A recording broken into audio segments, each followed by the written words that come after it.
Okay, I'm doing a review on the SteelSeries Prime Mini Wireless. I actually got this just yesterday, but I decided to make a review on it today, so I guess it's like an initial impressions 2, but like a little more detailed.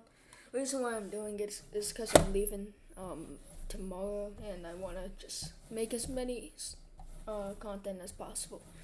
Okay, so the Prime Mini Wireless is just a really controversial mouse in the community. A lot of people love the shape, some people just hate the shape. I personally love it, and I think it may be my favorite shape for claw grip because, like, it just feels so supported when I'm doing it back here. Like, so, like, easier to do it because I was actually performing better with my Prime Mini Wireless than I was with my main, aka my Starlight 12. And also, I was doing it better than my other main, the Pulsar XIV2. Let me bring that out here just for a comparison of the shape. Let me just bring them to the side right here.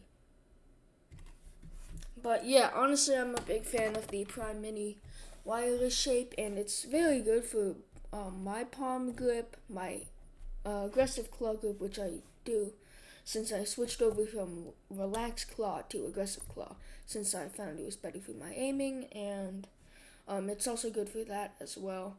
And I just love small ergos. My mains are the Pulsar X-Lite and soon going to be the Prime Mini and the Starlight 12. So I love small mice, especially the ergonomic ones, because I just think they're easy to aim with. But yeah, love the shape for the Prime Mini.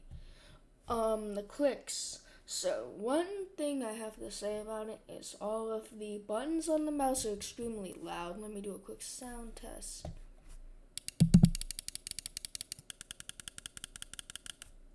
So yeah, they're really loud. They are the SteelSeries Prestige optical mechanical switches, and they are very fast responding, and they actually don't feel mushy, which a lot of optical switches do. Let me do a sound test with the Rocket optical switches.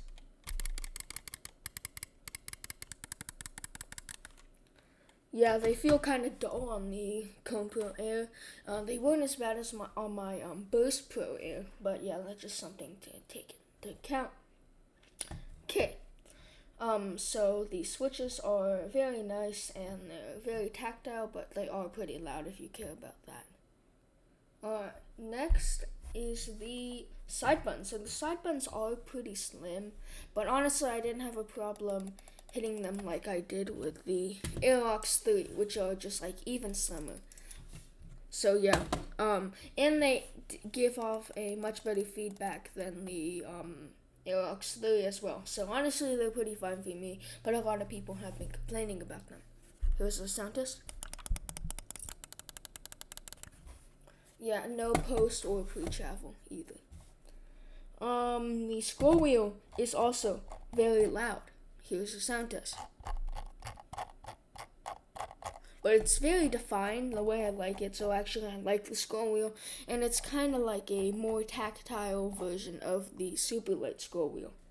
And the middle click is also very loud. Alright. Next is the sensor. So the sensor is based off of 3335 from PixArt, and honestly, it's my favorite 3335 implementation. It looks a little bit bigger than the one on the Pulsar Haste, and performs much better. Since I feel like my tracking felt a little bit more smooth with the Prime Mini wireless. The skates on the bottom. I wish they used the one that they had on the Aerox 3 because those were really good. They are gray, so they are kind of similar to the Logitech stock skates right here, but I would say the Logitech stock skates are a little bit faster um, but these are like thicker, I believe, from the way I look at it, and they are gonna be more durable.